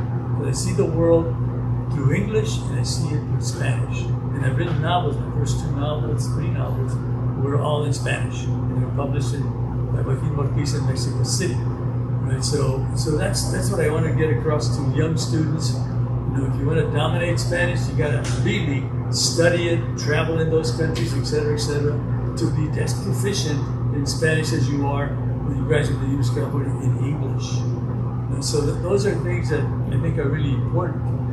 I myself, I start writing a novel, and it starts in Spanish, like you say, the character handles Spanish, then I will stay with Spanish. But I also like to mix languages. And I think that's beautiful to be able to tell stories in 2 languages, because Spanish views the world one way, English views the world another way. Thank you, Alejandro. I just wanted to comment that I noticed I know some characters, some voices in Zapote Tree actually do speak Spanish. Yes. So you are true to their emotions or their expressions in the book as well. Please. Well, maybe getting away a little bit from language, because that could be a whole discussion right now. But I am interested in, because you were talking about the migrant experience and the role of Santo Toribio as being a guide, kind of like a spiritual guide to their journey. And I think that it is true, as far as migrants are concerned, that they're on a spiritual journey, whether it's Catholic or not, they're in that spiritual journey. But migrancy is a natural condition of humanity, but it's made worse when you have borders and militarization and you have discrimination. It's made where all these refugees around the world now, where they're suffering. To be a refugee now is to be poor and neglected and oppressed. It shouldn't be that way, but that's the way it's become. So I want you to speak a little bit on that, maybe you and Heather too, about what's happened with the borders and nation states, especially its impact on Mexicanos, who prior to Spanish came with migrants all the time, migrating back and forth. Maybe you can comment on that spiritual journey connected to that. Okay. Well, I think migration is just a natural, what do you call it? And some of the countries in America are really in bad shape. And if people want a better life for their kids, so they naturally take that chance and they go north, all the different ways that they possibly can, right? So, so it is. We'll never stop migration coming to the United States. People want to come here from Europe, from all different parts. Even some middle-class people, Europeans, will come to the United States and live a life and they'll stay. Or the kids, they send kids here. Mexican families, some very wealthy families, send their kids to the best prepas in Mexico City, and they send them off to Yale because they can give a big donation to Yale, et cetera, or all the Ivies or all the prominent universities in the United States. So that is kind of almost a natural, for a wealthy family in Mexico, they send their kids to England or to the United States to study. One thing though, you mentioned the border. The border is very dangerous now. It's very difficult to cross from the south to the north. But one of the things that most people see the future of the borderlands, what they call the U.S.-Mexican border region, is always a bleak, apocalyptic place in an apocalyptic future. I don't see it that way at all. I think there's so many things that we're and I like to read a lot about this and study this a lot, is what are happening in the border today, that are very positive. There's a lot of political people out there, governors or whatever in the border, that don't recognize Mexico at all. They don't want any help from Mexico whatsoever. All right. But there's so much money going across the border, either, billions and billions of dollars are crossing the border all the time. Mexican money, North American money, et cetera, and the border's future, I think, is going to be a real positive one. A tremendous amount of investment in those regions. And one of the things that's happening is population growth. Demographics is going to change the way people see the border and the border region. The border region is 400 miles north of the U.S. border and 400 miles south of the U.S. border. Quickly, we have a lot of municipalities on the border being developed. And some of these municipalities are very big. Tijuana and San Diego. Another one would be, what is it? El Paso. El Paso and Juarez, right? And the Tijuana San Diego municipality is a region of 2 million people, right? And where are those Mexican kids coming to school that live there on the other side of the border? They come to the United States to study, right? They have their mica for what is it? I don't know, 30 miles across the border that they can't go. But you go to Mexicali or whatever, and you see at around 3 o'clock all the buses coming in. Hundreds and hundreds of kids are coming back back to home. They live on the Mexican side. I see really. We can go on this, but I see positive things in the future. The demographic side of it is, if you look at the population of Latinos today in the United States, how many Latinos are there right now? The census. If you look at the census, how many Latinos, meaning all Latinos, right, are living in the United States right now? How much? I said, I don't know, but a lot. Oh, That's for sure, because LA is the most Well, populated right. from Latinos, Okay, Mexicanos after Mexico City. It's a lot. Right now, according to the census, there are 65 million Latinos in the United States. Okay, the census also predicts by the year 2050, there's going to be over 100 million Latinos living in the United States. And that's only the ones that are in that choose to write down that they're Latino. Because some have been accustomed to put white as well. Right. So imagine they don't put white and they do put Latino. So that's going to be a big difference, and a lot of the negative things that are happening right now is because that's what people fear, right? And by the year 2050, also Anglo-Americans, don't get upset if I say this, will probably be a minority. So that's probably the worst threat that people fear. But yet I still see a really wonderful situation that will develop on that particular region. That 400 miles north, 400 miles south of the U.S.-Mexican border. U.S.-Mexico, region, border region. Anybody else? I think it has both. It's a juxtaposition. I think they're two. Yes, we have the positive aspect of the border and things that we can say. Okay, Tijuana. Well, Tijuana. Oh no, but if you go to Tijuana, the cultural life in Tijuana, you'll be surprised. Until you go visit, you think of Tijuana, this border town. No, writers, painters. It's amazing when you go to their book fair. So yes, there is a positive aspect of the border, but we cannot deny there's also the negative aspect of the border. People die in the border. In the border because simply they don't have the proper documents. Etc. So I think the border is this difficult space situation to define. We call it porous. We call it for people that live in the border. It doesn't even exist. It consistently go back and forth to the point where it doesn't exist. But people die in the border. Other people cannot cross the border and they make Mexico their home. The maquiladoras, we know they go to the south for a specific reason, cheap labor, and the turmoil of many women dying in the border, various reasons. But the border it's a fascinating but still dangerous place. But whoever is able to navigate the border, there are obviously a lot of opportunities.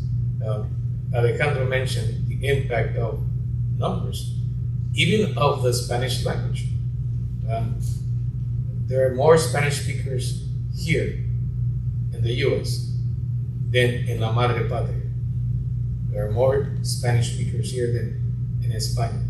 I think there were maybe 2 or 3 Latin American countries have more Spanish speakers. I think it's Mexico, probably Colombia and Argentina.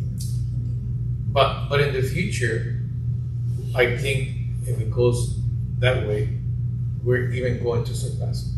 So yeah, there's some aspects that are very positive in the border, but those that are still negative, they're still there. And in fact, some of them have increased. I remember crossing the border. I'm not ashamed of saying my age. I am 57 years old. I crossed the border when I was shy of, or around 8. So I've been living in this country more than in the country of my origin, Mexico. And we took 5 tries, cross the border. Literally crossing the border. Era un alambre, estaba cortado, ahí entramos 5 times. A child of 8 years old crossing the border in our present time, very dangerous, practically impossible. My mother and my 2 brothers, we crossed the border with my mother. My dad was waiting for us on this side of, place in the church. Why? Because we mingle with the other people, and when we came out, we just got on the car and then come over. That I don't think can be done now. The border has a lot of agents or even military in some cases, to the point that it's not as easy to cross. But people that can go back and forth, oh my God, si tienes el dinero, some people that live in Tijuana, they come and get educated here in the US, and they go back. They get the best of the 2 worlds. If you're one of those that has the socioeconomic position to take advantage of the border, oh my God, the border is the best. You have the best of the 2 worlds. But the sad reality, that's not the case for many of our Centroamericanos and Mexicanos.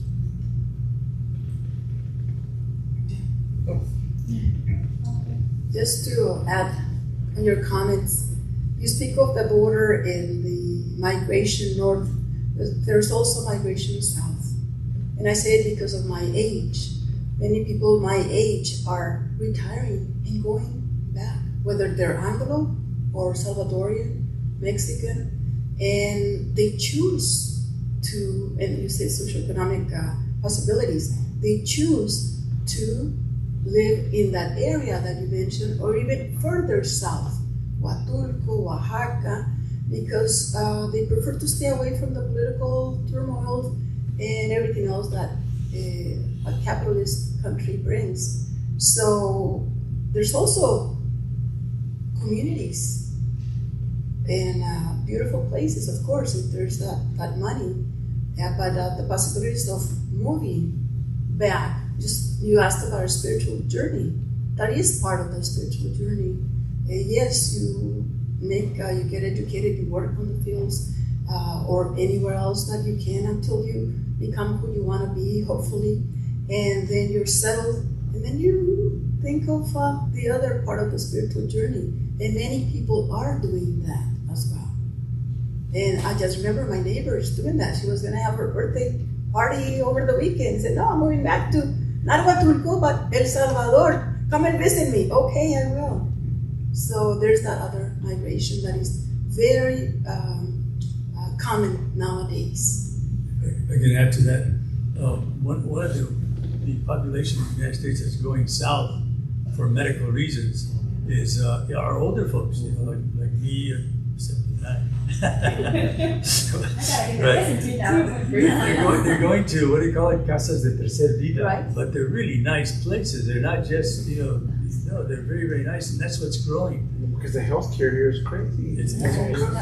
Yeah, and it's good healthcare. Yeah. It's good healthcare. They provide everything you need, et cetera, et cetera. And they're close enough to the United States if you need something, or to fly over, go to Houston, go to any of those border regions, places that you find, maybe your doctors there, your old doctors, and your surgery would be better there, et cetera, et cetera.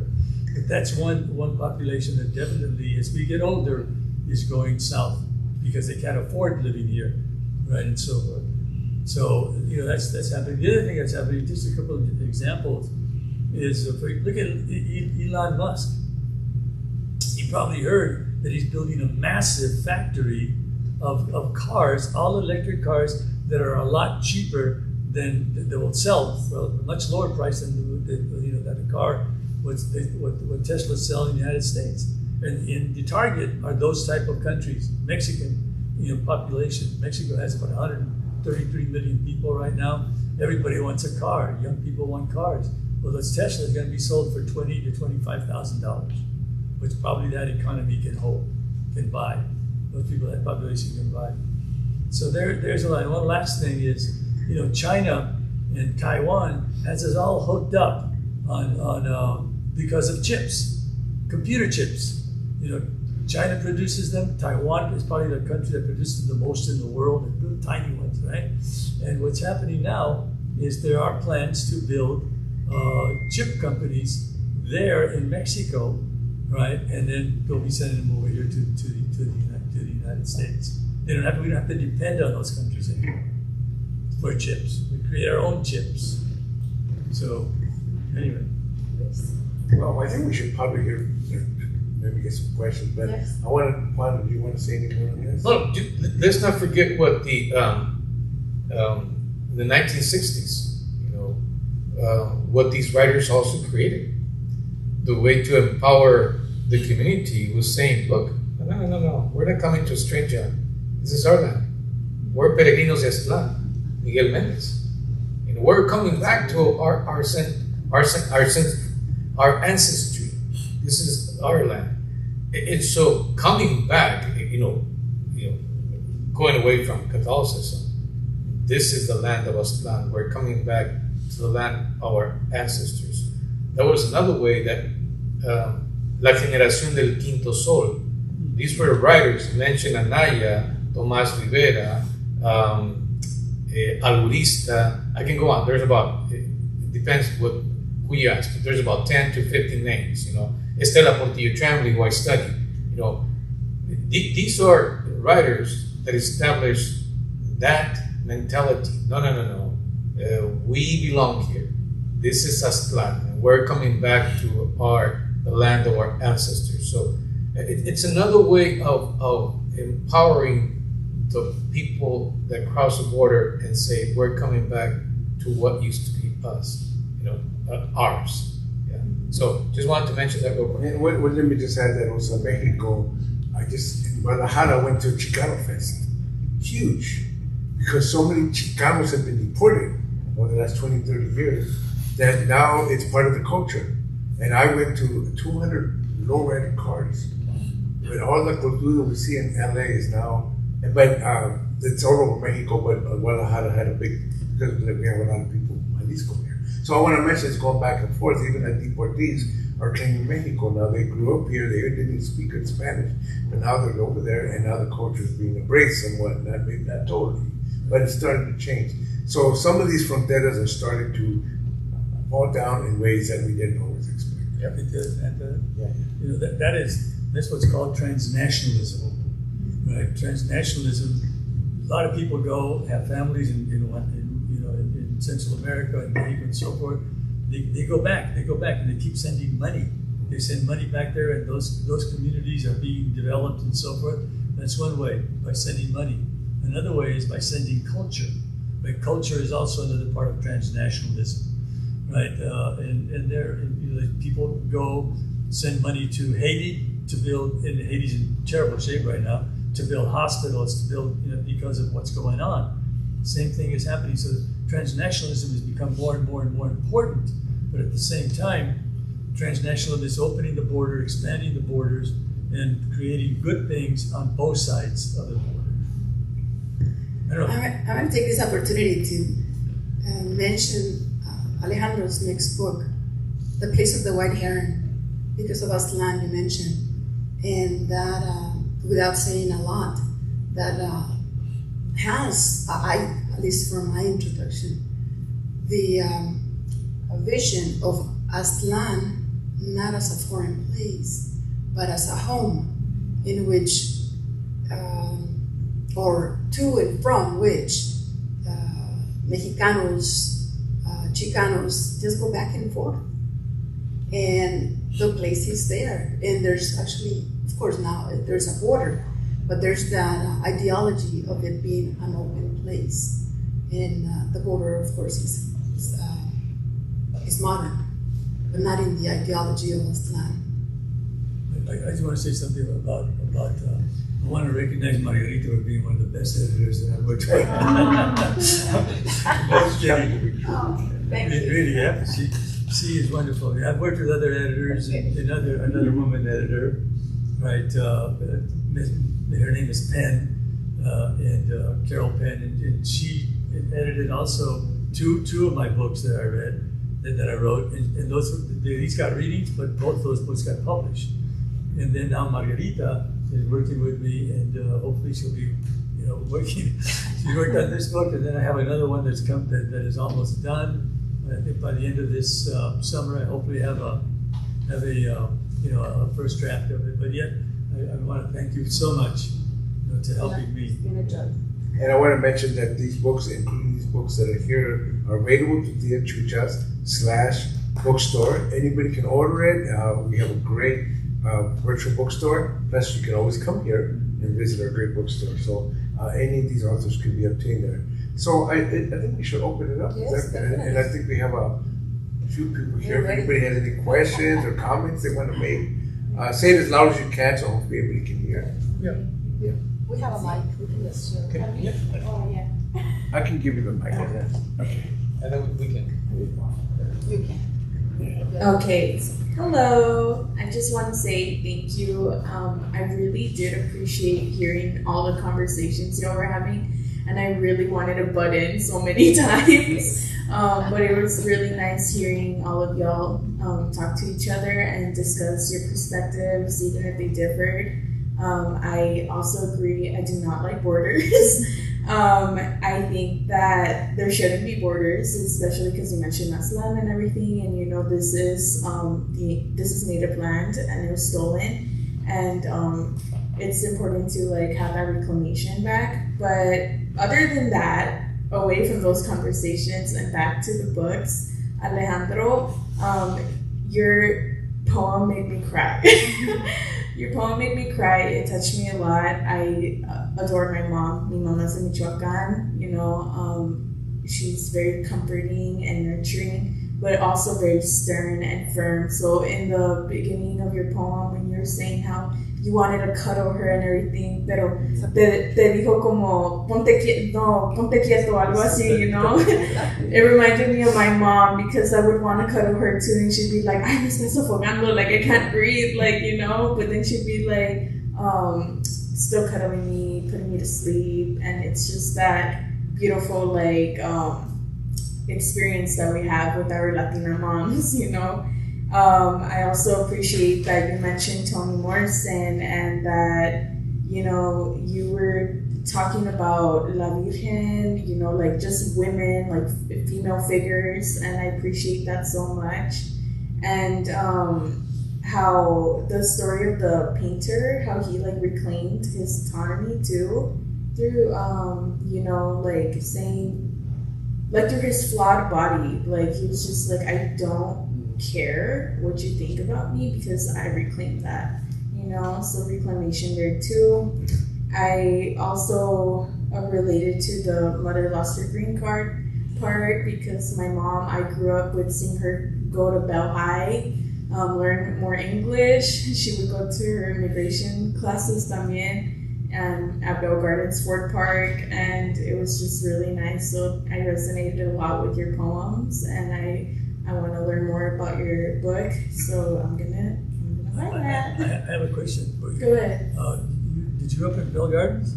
I grew up in Cudahy. Okay. So. My wife taught at Suva Elementary School. Oh yeah, Suva, that's so cool. That's awesome. Yes, I'm very familiar with Suva, but that's amazing. I love hearing people are from Southeast LA area, you know. But for Luis, it's like Juan. I apologize.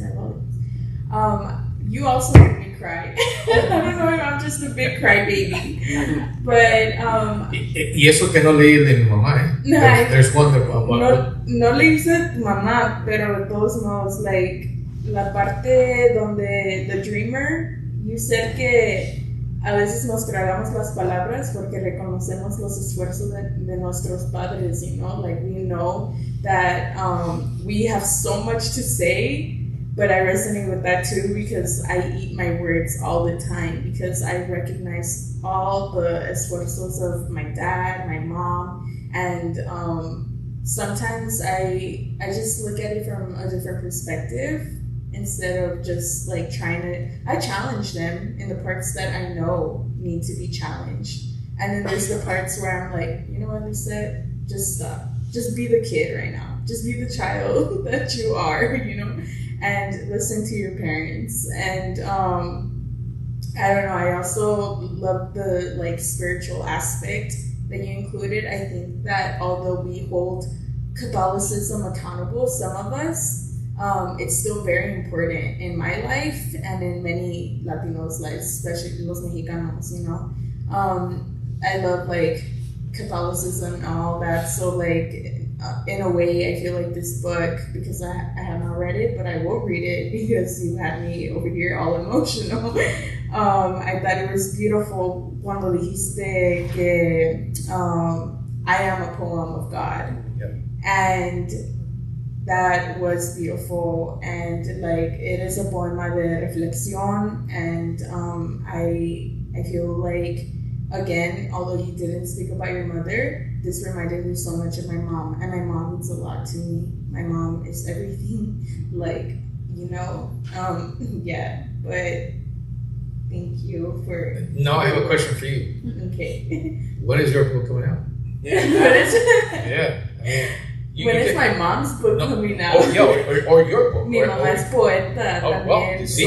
So, yo crecí con mi mamá como escribiendo all day, and she has notebooks like front and back, and I'm sorry. That's okay. I identify with you totally. My mom passed, and for every occasion, birthday, Christmas, or just a gathering, family gathering, we had tons of them, she had a poem. Mm-hmm. She would be in her room, and we knew what she was doing, we siblings. And then time came, and she made us all laugh and cry, and there was always a poem at home for every occasion. So we, my sister and I, somehow have inherited those, and as I have put in digitally, I'm answering my mother. I don't know what you're doing with your mom's poems, but I am having a dialogue with my mom as well in poetic form. Yeah. So, what is your name? Lisette. Lisette. Como Lisette. Lisette. Gracias, Lisette. Gracias. Yeah, and you know the reason why we have Tia Chucha is because she was a poet. And she Oh, played that's guitar. awesome. And she did art and paint. In other words, our people resisted with art in their own Yep. way. And your mom resisted her own way. Whatever the world has clamped down on her, poetry is liberating, and that's what we do. What we do, you know. So I really appreciate that about your mother. I appreciate it from you guys. Thank you so much. Actually, this book is dedicated to my mom. Aw. Por su edificante, inquebrantable y desafiante amor. Dedico este poemario a mi madre, Consuelo Núñez de Casillas. I call her Michelito. Yeah. So I believe it, yes. But those poets that we have at home, there's some harsh poems too. Yeah. I mean, believe me, my mom could. I mean, she can be very lovely, but she can be also very abrasive. Well, I'll stop there because some of the things that she would tell me, pretty strong. Yeah. Well, let me just add, because I think this is a good point. And I don't want to knock down my dad, they're both dead, my parents. But my mom was Tarahumara from Chihuahua. But she couldn't be Tarahumara. She grew up Catholic. Her language was gone. She grew up in the barrio, the ghetto called La Tarahumara in Chihuahua City. De-Indianized Tarahumaras. But one of the things that was really sad is my dad, who's kind of mixture, Indígena, a little bit of Africa, of course, Spanish. He refused my mom to ever talk about Tarahumara, ever say anything, to ever do any healing, because her and my deal, they knew the healing arts. He refused it, and then he wouldn't let her sing. That is the oppression that I'm talking about.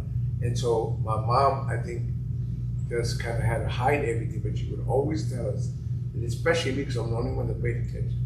My brothers and sisters didn't seem to care. Somos Tarahumaras. She would always emphasize it, so we don't lose that part of us. We don't forget even with everything else going on. So I just want to honor the mothers that were Yes, thank you so much. We're honoring our moms. Yeah. And our scene, como dice mi madre, every person on this earth has a mom. Aunque toda la gente, not toda la gente, pero someone comes from a female figure. Yeah. So. And Mother Earth, we always have a mother. Any more? Yeah, go ahead. Yes. Hi, my name is Skylar. I'm part of the Theo Chucha staff here. I was recently hired as a bookstore assistant. Really happy to have you guys here. I love hearing about poetry. I consider myself a little bit of a poet. I love writing poetry for school and even on my free time. So I'm really ecstatic to be here and listen. But I just have a few comments and 2 questions. So one comment is that the poem that you wrote about the shooter, Mr. Morales, it really resonated with me because I didn't grow up in Santa Clarita, but I lived in Santa Clarita, and I don't know if anyone here is familiar with it, but there was the Saga shooting in Santa Clarita. So I think that happened my freshman year, and the school that I went to was only about maybe 5 minutes away, 5 to 10 minutes away, give or take the traffic and the stop signs and everything, the lights. But I remember just the day of the Saga shooting. I think I was in my English class at 7:45 a.m. and I was really drowsy, and then I remember writing something on my computer, and my teacher just tells everyone to crouch down, and then she goes and she turns off the lights, and then she gets the fixtures for the the windows and everything, and we're all freaking out. She tells everybody to not use their phones. She's like, everybody just be quiet. And we had never experienced gun violence in Santa Clarita, so we were kind of like, okay, well, what is this about? Like, is does somebody have like drugs here? Like, what's happening? So then we're all like checking our phones and everything, and we see that there's a shooter at Saugus. And then everybody was going crazy because in Santa Clarita, it's a very tight-knit community. So whoever is at a high school, somebody at another high school knows. And I had about like 3 or 4 friends that went to Saugus, including like my childhood best friend. So I was really worried for her. And then it turned out that like at least 2 kids had died, or the 2 kids had died, Gracie and Dominic. And there was one girl, her name was Addison Kegley, and this is the part that really resonated with me, the part where you said the shooter held his gun to his heart. Addison Kegley was shot in the chest, and I remember the story so poignantly because her teacher had to hold a maxi pad to her chest to try to stop the bleeding. So I kind of made that connection there in my mind. But my question to you is it's not really as a survivor of gun violence or anything, but like just a question from a literature standpoint. Why make your poem follow the narrative or the story of the shooter? Because I've seen a lot of poetry, and I've even written poetry about the story following the narrative of the victim or their survivor, but why did you make the conscious choice to kind of switch it and present this to the world? Well, I guess, I think in the title there's see something, say something, and that's one of the reasons, because some people know that other folks are giving their kids guns, etc. You hear that in the news all the time, and yet those people don't know how to use guns. To fire, a rifle, or to fire a handgun, you really have to know how to hold it. You have to know, and so forth. And that is, number one, we shouldn't be giving our kids guns, as far as I'm concerned. But I think that has to be told, especially from the point of view of this professor. The question is, did he say something or not say something? We always have to be not afraid to report things to the police or to call the police and so on in that situation. That's one of the reasons why I pointed it out. And it also is the tragedy of that, having a young kid, and he felt, it ends with, and he goes away feeling confident. That to me, it tells me that there's something wrong with him psychologically or whatever. And he needs a gun to feel to have some confidence. I definitely can draw like parallels between like the Saugus shooter, and I don't really want to go too into detail about that because it's still it hurts. It still hurts, Like I didn't even know Grace or Dominic, but I miss them. Like I feel like I miss them. I didn't even know these kids, but they were my age, and like just following their accounts on Instagram, being like, oh, Grace would have graduated today, Dominic would have graduated today. It's just something so like it's hard and traumatic to encounter. But then when I hear poetry like yours, it kind of makes me feel better in a way. Because at least I know that there are people out there who care enough to put it in literature, to put it in writing, so that the people of the future can read this and be like, okay, well, if I see something, then I'll say something. Or even like the kids of today can read that and be like, okay, then at least I know that I have a voice and I can make it heard. And just kind of like chilling off on the author, because if I get too much into it, I think that's a positive thing. Yeah. If you see something, you should say something. And that goes for all the politicians. They're seeing all these massacres that are occurring, every other day, every single day. People are dying because of gun violence. Frankly, I'll be honest with you. I'm the type of a person who sees guns. There's some need for guns, okay? But you have to pay for them. I believe that what you should do is pass a law in the state of California that if you're going to own guns, you have to treat them like cars. You have to pay for them every single year for ownership. Make sure they're good, they're good quality or taken care of well. You should put them away in the safe, etc., etc. If you want to use rifles for hunting or for other, shooting or athletic rifles, like in the Olympics, they use rifles to shoot down. Those are going to cost you a lot more money. If you want to use those automatic weapons, they're going to cost you a lot of money. It should, at least they can do that. They should do something like that, rather than not doing anything at all. And I'm not talking about Democrats or Republicans. I'm talking about all those politicians. One of the things that people may not be aware, because we're talking about mass shootings all the time now, and we've had mass shootings. Goes by, you're talking about the Saugus, which is only 15, 20 minutes from here. the Simi Valley shooting, the Borderline Bar, that's only half an hour from here. Monterey Park, where I live, is not that far away. We've had mass shootings right here, but people forget that LA County, the big county, from 1980 to the year 2000, 15,000 people lost their lives with gun violence. This has been a violent place.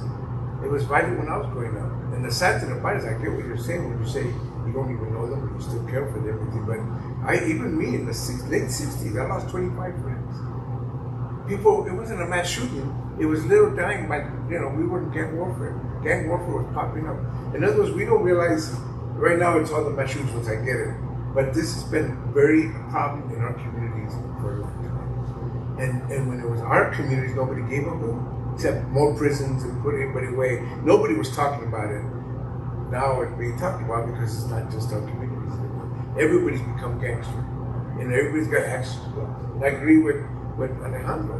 We have to keep track of this. Nobody's saying people shouldn't have guns. I think the thing is the responsibility to register, to make sure who's got them, to make sure that people know how to use them, to make sure that it's not accessible, especially the kind of guns that started happening during the 80s and 90s that have no purpose other than mass murder. Machine guns, semi-automatics, and AR-15s, and all kinds of things. In other words, there's no purpose for them other than just mass killing. So I think this is a very important topic, and I appreciate you raising it because it is painful when you're losing people and they're in your community. But we've been dealing with this for a long time, but we've been telling people we can address this, and that they won't do it, especially the Republicans. They don't want to address any of it. They want to get, they want to go against drag shows. They want to go against LGBTQ. They want to go against race issues in books. They don't want to get these guns registered and make sure that everybody's responsible.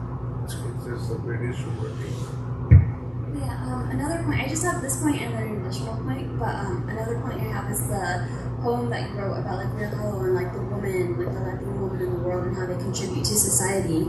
I just want to say that I had an aunt, she died of colon cancer, but she's like still my idol, I still love her. But it was so interesting because when she immigrated here from Nayarit, she was, I think, about like maybe 15 or 16, and she was stuck taking care of my mom and her aunt, or her sister, so my aunt. And I remember my mom told me one time, and my aunt, my tia Bertha, was a very prideful woman. She would never ever kind of disclose the fact that she was fearful of stuff unless you kind of saw it in her face. But my mom told me that one time she was coming off of the closing shift at a Subway in Van Nuys, and she had a knife pulled on her. Like, some guy just came up to her and he just saw that she was like this lone like Latin woman and closing off the shift at Subway, was probably really tired and about to get on the bus, and he pulled a knife on her, and my mom told me that she came home and she was so terrified and that she just didn't know what to do. And I just feel like that really resonated with me because it's like this woman is working her butt off to help support Subway, which is a big corporation making money off of the work of Latina women, off of the work of Latinas like my aunt. And yet she had to go and carry the cross of violence and the burden of trying to get home after a closing shift. So I just want to say that I appreciated that, and I appreciate your message. And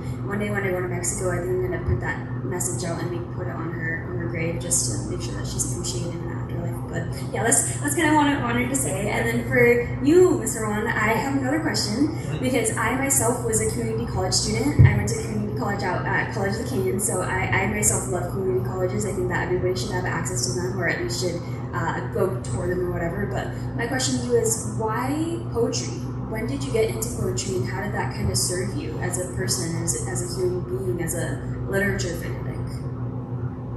Wow, that's a good question. Yeah.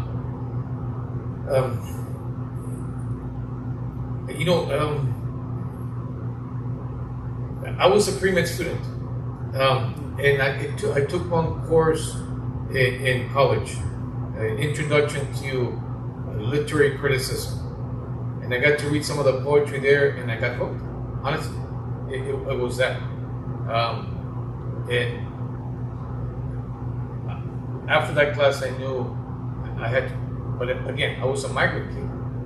We used to migrate to the state of Washington twice a year. And so I knew that I didn't want to be the starving artist.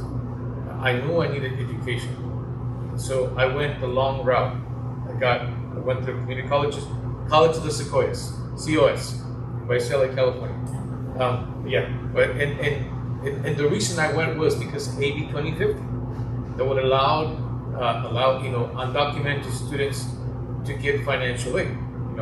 I went to that's the only place that took me, but it was the best place for me, a community college. It's one of the best, I think, educational systems in the world. It'll give you a second, third, or fourth chance. You don't have to have SATs or all this stuff. You can enter the community college. So when I took that class, I know that this feels right. I know I want to do this. But I had to get an MA. I was a teacher in high school for a couple of years, and then I got the MA, and then finally the PhD. Once I had the PhD, I said, okay, that's it. Now it's time. So I have a lot of things that are notes that I've written down. Why poetry? Honestly, because it expresses something inside me that I cannot express in any other genre. I also write short stories, but poetry can be so intimate. It can also be so sensual, and it can be both. It can be so spiritual. With poetry is just again, to the point of saying that God is a poet, and we are all His little poems, but at the same time we have the freedom to also create. If He's a creator, He gives us the power to create, and we are here also as creators. Obviously, not as in the Bible. We create, water, mountains, but we are like Christ. We are logos. We are also words, and we also creators of words, and words. What is that stupid saying? Sticks and stones might break my bones, but words will never hurt me. Stupid. Words will hurt you, but words would also give you life. Will create something in you. Because when you tell a little kid, "I hate you," you're worthless. Believe me, you're not creating, you're destroying. But if you say the opposite, "I love you," oh, that's an awesome, drawing. That's an awesome thing that you did. You are creating. You are a creator. You're creating something inside that human being. I am worth it. I am loved. And in turn, that kid is going to do the same thing. So, why poetry? Because it does create. We are creators. And I mean, that's basically my answer. Thank you so much. Thank you. Yeah. And then after this, we're going to close. But go ahead. Well, I just want to reply to the first part of your question. I think you're right, as you said, about the power of poetry and so on. But I want to comment on the community colleges. Community colleges today are becoming more and more and more important, and they're expanding. In other words, where we live, there's one community college that I thought was a community college, but it also gives now a BA, right? So you can go to, and that's a lot cheaper than going to the University of California, okay? And that's the trend now. The Cal States are going to become more important probably, because eventually probably they'll be able to give PhDs, right? But because of the high price of education in this country or in the state of California, something has to be done. So community colleges are going to they're being expanded to give more or higher degrees in certain areas. So I'm a product of community college also in many ways, but I won't tell you, everything that happened to me when I was in community college. But nonetheless, I got out of community college, went to Cal State LA, got my teaching credential, taught high school, Claremont High School, taught Spanish there, and I got all the bad kids because I was a new teacher, and all they wanted to know was all the bad words in Spanish. so I created Friday was bad word day, and they paid attention to me after that. But nonetheless, and then I went on, Rhoda and I, we decided to go back east, right? And because he's from Rhode Island, Jamestown, and I was supposed to go to the University of, I applied to the University of Rhode Island I wanted to get a PhD in Spanish and Latin American literature. And the case was that Rhode Island did not have They only had a master's. So then we discovered we were pregnant, and she said, "Well, let's go to the school that gives us the most money." And it happened to be Rutgers, and that was great. We were there 4 years, and I went to UNAM and studied UNAM for about a year or so. I was there I got some Centro de Estudio Literario in la UNAM. But the point was, all of that started because I got through community college. And community college helped me in a very different way, but I'm not going to write about that way. I'm not talking about it now. So we're going to close, but thank you. This has been wonderful. I really appreciate all the participation. Thank you very much. Great discussion, beautiful poetry, beautiful words. And again, we're going to be publishing Alejandro's book. It'll be out in the fall. The Place of the White Heron, a novel, beautiful written, beautifully illustrated. It's a beautiful book. So please stay in touch with Tia Chuchas, buy books through Tia Chuchas, and support what we do so we can have these kind of dialogues and readings on an ongoing basis. Gracias a todos. Thank you.